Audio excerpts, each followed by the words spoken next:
With a swastika on his forehead and eyes wild with violence, Charles Manson was the face of evil. I'd take this book and beat you to death with it, and I wouldn't feel a thing. It'd be just like walking to the drugstore.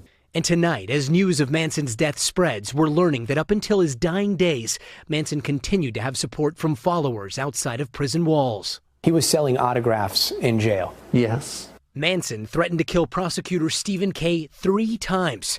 And decades after the murders, Kay says Manson was still receiving fan mail and requests to join his cult. Devil worshippers in the United States view him as the devil incarnate. At the root of Manson's depravity, his plan to spark a race war in 1969 with the murders of 7 people. Among those killed, actress Sharon Tate, the pregnant wife of director Roman Polanski. Today, her sister Deborah Tate says she was expecting Manson's death, but still worries about the other Manson killers in prison trying to get out on parole.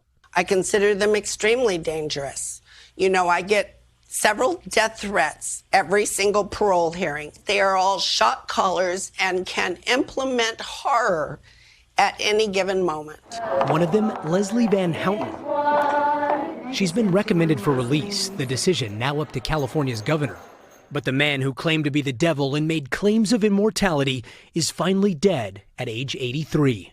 Gotti Schwartz, NBC News, Los Angeles. Hey, NBC News fans, thanks for checking out our YouTube channel. Subscribe by clicking on that button down here and click on any of the videos over here to watch the latest interviews, show highlights, and digital exclusives.